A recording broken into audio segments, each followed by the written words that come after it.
Good afternoon, viewers in Indonesia and Singapore. Market Headlines is ready to provide you a number of informations from the business, economic, and capital market sectors. With me, Wicky Adrian. This is Market Headlines.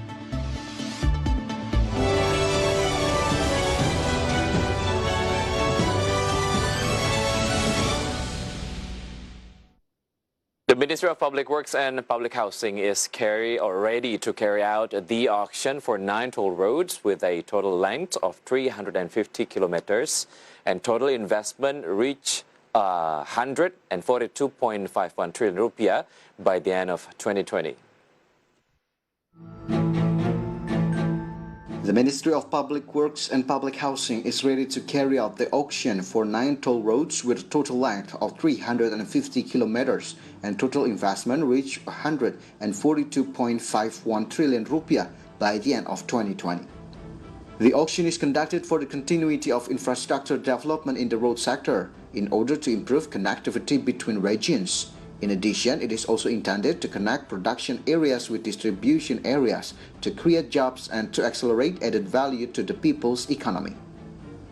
Minister of Public Works and Public Housing Basuki Hadimulyono said that the construction of toll roads has an important role as a backbone in interregional connectivity and efficiency of logistic costs in Indonesia. Therefore, accelerating the implementation of the auction is very important in supporting the development of connectivity and accessibility between regions in Indonesia. From all sources, for IDX Channel.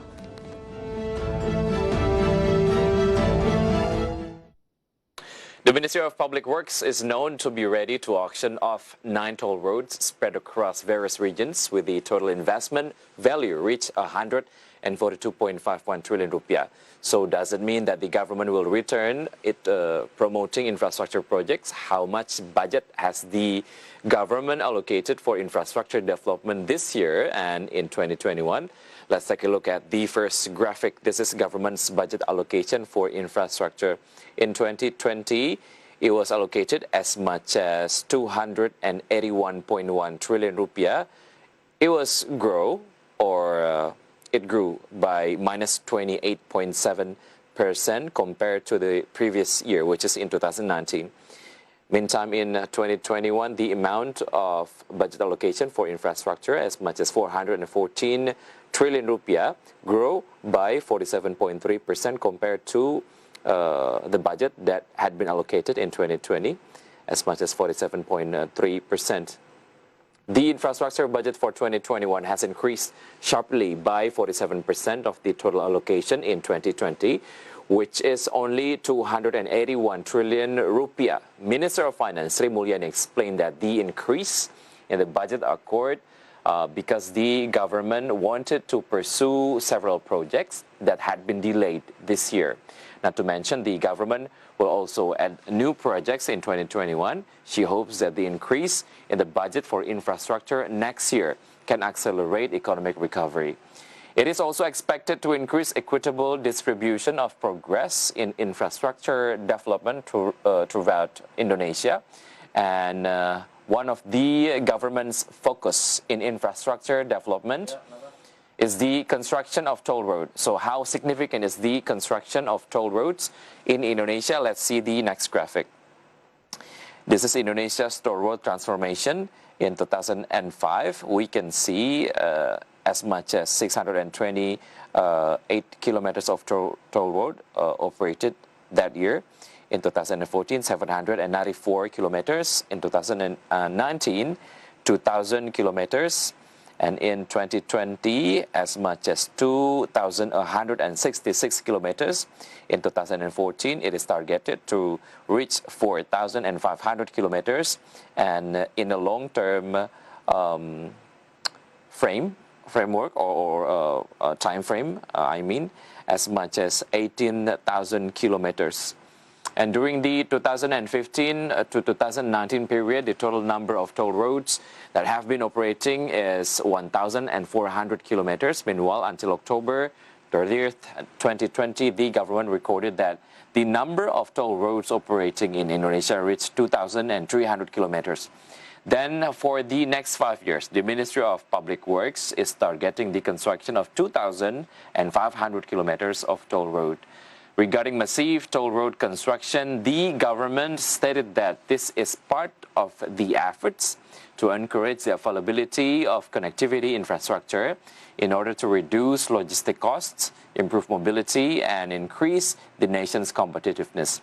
As I mentioned earlier, the government is ready to auction off 9 toll road projects at the end of the year. And to find out the information more clearly, let's see the next graphic. These are the toll roads in the preparation stage for 2020 auction. Cikunir Karawaci section, for example, the investment value as much as 26.15 trillion rupiah. And after that, we have Kamal Teluk Nagar Rajek with the length of it, 40 kilometers, with the investment value as much as 23.16 trillion rupiah. And the list goes on.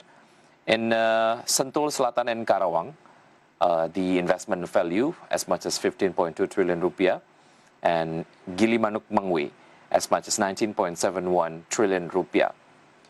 And the government calls the auction is conducted for the continuity of infrastructure development in order to improve connectivity between regions. In addition, it also aims to complement the ministry's project auction, where previously the Ministry of Public Works had finished auctioning the Solo Kulon Progo toll road section with an investment value of 28.58 trillion rupiah, and Yogyakarta Bawen section with total investment hit 14.2 trillion rupiah. So regarding the ministry's 9 toll road auction, what companies are involved in the project? The information is in the next graphic. This is cash and cash equivalent position of infrastructure companies. For example, Jasa Marga 5.04 trillion rupiah, Adikarya 2.04 trillion rupiah, Waskita Karya 1.19 trillion rupiah, Alam Sutra Realty 963 billion rupiah, and we have Surya Semesta Internusa 819 billion rupiah, Nusantara Infrastructure 452 billion rupiah, and Exat Indonesia 93 billion rupiah. The number of initiatives carried out by the corporation is a strong signal that the toll road business has strategic value for the company. For example, Nusantara Infrastructure together with Exat Indonesia and Adikarya initiated the Jakarta Outer Ring Road Elevated Toll Road worth 20 trillion rupiah. The toll road business is considered promising and capable of guaranteeing long-term revenue for the company, although at the same time, the capital required for toll road projects is quite large. And that is why the cash position of infrastructure companies and funding from external parties are so important in toll road development projects. And hopefully this is a positive momentum for Indonesia infrastructure development, and in the end will deliver a positive impact to the national economy. Stay tuned because we'll be right back after the break.